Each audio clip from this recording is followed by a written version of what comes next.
Friends, ఈ వీడియోలో పైన కనిపిస్తున్న నెక్ లైన్ని ఎలా మార్క్ చేసుకోవాలో డీటెయిల్గా చూడండి. ఇక్కడ నేను ఫస్ట్ ఫుల్ షోల్డర్ మెజర్మెంట్ ఎంతైతే ఉంటుందో దానికి ఎగ్జాక్ట్ హాఫ్ని మార్క్ చేసుకుంటున్నాను. ఇక్కడ 14 ఇంచెస్ ఉంది కాబట్టి ఎగ్జాక్ట్ హాఫ్ 7 ఇంచెస్ దగ్గరకు ఒక మార్క్ చేసుకున్న తర్వాత ఇక్కడ మనము హ్యాండ్స్ జాయింట్స్ కోసం ½ ఇంచు ఖర్చు అనేది మార్క్ చేసుకుని అక్కడి నుంచి నాకు ఎగ్జాక్ట్ షోల్డర్ ఎంత కావాలో అంత మార్క్ చేసుకుంటాను. మీకు ఎంత కావాలంటే అంత మార్క్ చేసుకుని కంప్లీట్ ఫుల్ షోల్డర్ పెట్టినప్పుడు మనం బ్యాక్ వచ్చేసి బోట్ నెక్ తీసుకోవాలి, ఫ్రంట్ వచ్చేసి డీప్ నెక్ తీసుకోవాలి. ఇక్కడ నేను ఫ్రంట్ డీప్ వచ్చేసి 6.5 ఇంచెస్ దగ్గరికి ఫస్ట్ ఒక మార్క్ పెట్టుకొని ఇక్కడ మనకి ఎంతైతే నెక్ విడ్త్ ఉంటుందో ఎగ్జాక్ట్ కింద కూడా అంతే నెక్ విడ్త్ మార్క్ చేసుకొని ఫస్ట్ ఒక బాక్స్ షేప్ అయితే డ్రా చేసుకోండి.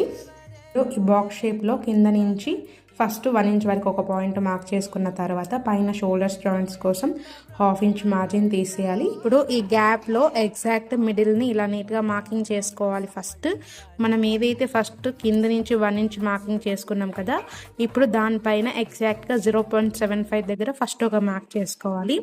ఇప్పుడు మనకి ఇక్కడ నుంచి ఇక్కడికి ఎంతైతే గ్యాప్ ఉంటుందో ఆ గ్యాప్ ఎగ్జాక్ట్ మిడ్ పాయింట్ ఇలా నీట్గా మార్క్ చేసుకొని అక్కడ నుంచి బయటికి ½ ఇంచ్ అనేది మార్క్ చేసుకోవాలి.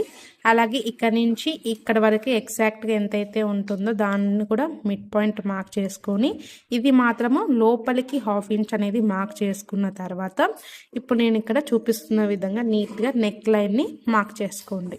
ఇప్పుడు ఈ పాయింట్ దగ్గర నుంచి స్టార్ట్ చేసుకొని ఫస్ట్ మనము ఇన్నర్ స్కాలప్ లాగా మార్క్ చేసుకోవాలి. అగైన్ అవుటర్ స్కాలప్ లాగా మార్క్ చేసుకొని ఈ పాయింట్ దగ్గర నుంచి ఒక ½ ఇంచ్ ఇలా బయటికి మార్క్ చేసుకొని దీంట్లోకి మ్యాచ్ చేసేయాలి ట్రయాంగిల్ షేప్ లాగా.